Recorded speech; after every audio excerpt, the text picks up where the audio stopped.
Army bombers loading up for patrol duty over the Caribbean. Bombers guarding the supply lanes of the West Indies. Guarding the oil tankers bringing the black gold from the Americas to the United Nations.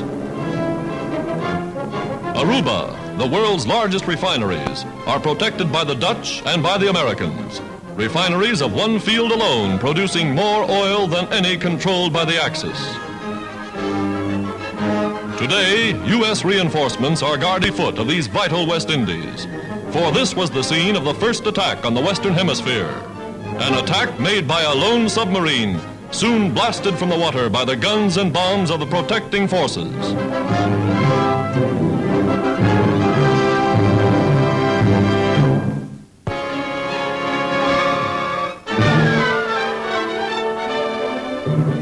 A California hospital turns in the fire alarm.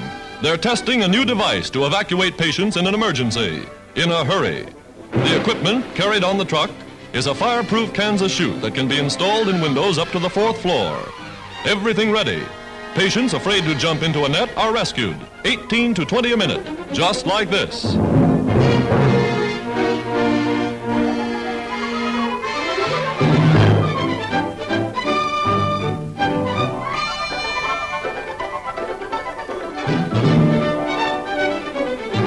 All aboard, and the cameraman proves it's as easy as rolling off a log.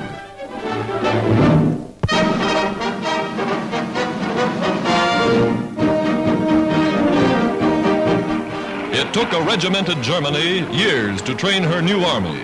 But these youngsters, every one a free citizen and an individual American, are responding to the toughest training schedule ever devised. Training under fire, live bullets whistling overhead as they slide beneath barbed wire. For these are men of the U.S. Army's new division known as tank destroyers.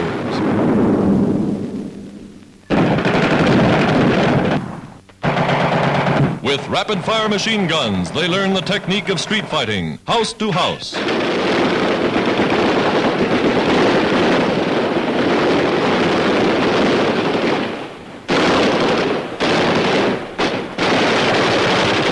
And here are the panzers they man. Weapons designed to knock out the toughest land battleships known to modern warfare.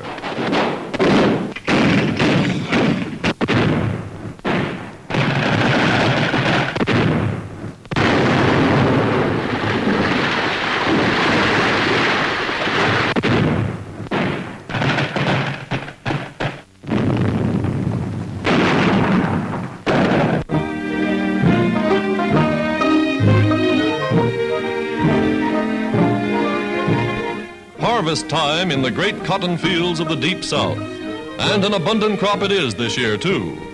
Just to celebrate the windup of the season, planters arrange a contest to see which picker can pick the most cotton within a 2-hour period of time.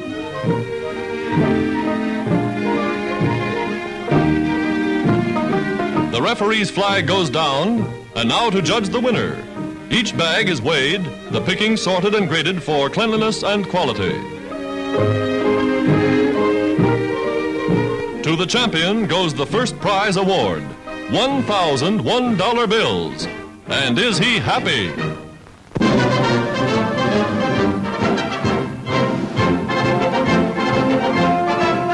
To the new aircraft carrier Lexington, the U.S. Navy passes on the fighting traditions of the old. Sailor heroes who served in her gallant namesake are guests of honor as the sponsor says, I christen thee Lexington. And the new ship is sent down the ways by the same woman who christened the old Lexington 17 years ago. A full 12 months ahead of schedule, the mighty carrier speeds on her way to join the fleet.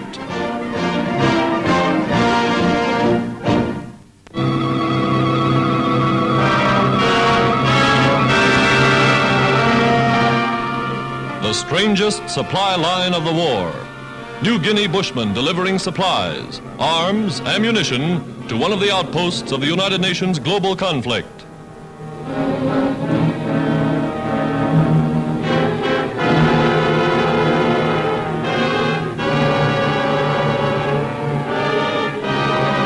An overnight camp, 70 miles upstream from Port Moresby. Entire villages enlisting with the cause of the Australians and the Americans who've come to help them.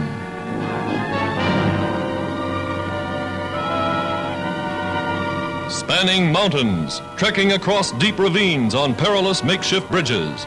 Men and women carriers struggle for 7 days through steaming jungles to help get supplies through to beat the Japs.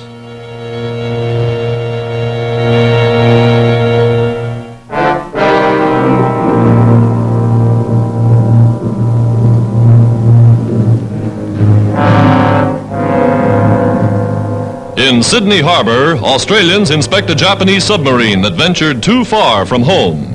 Its mechanism almost intact, the midget undersea craft never had a chance to discharge its torpedoes. Here are the tubes.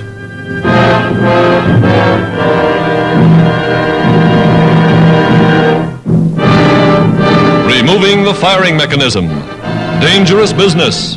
It might explode. The torpedo's gyroscope, an ingenious device that directs the course of the torpedo after it leaves the submarine. This is one marauder that did no damage. Australians blasted it with depth bombs. Now putting to sea with U.S. attack forces bound for Japanese-held islands in the South Pacific. An Australian cruiser is part of the escort.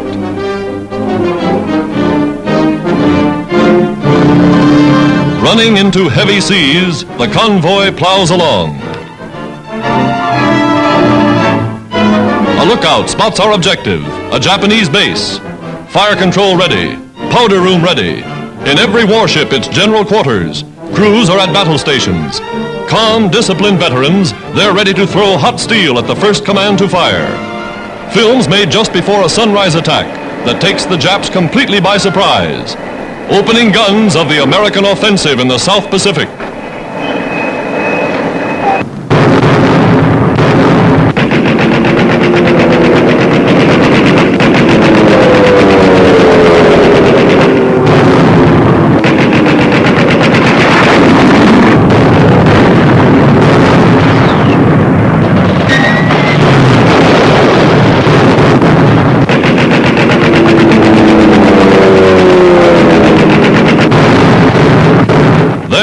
Shore installations are ablaze. From the fire control room, keen eyes record Navy marksmanship.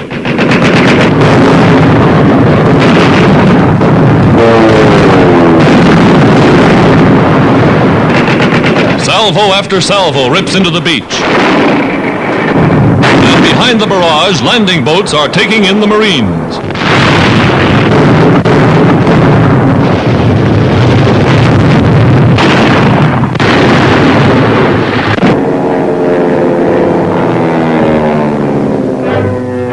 Escort cruiser, the Australian, is mortally hit. But ashore, U.S. Marines checked the damage inflicted upon the enemy. A strong garrison held the base. Those who could get away fled to the hills. These remained.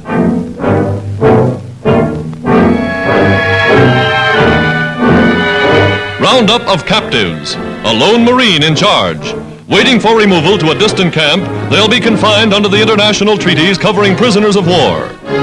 Captured Japanese officers. These are just the first. There are more where they came from. The Americans are on the offensive.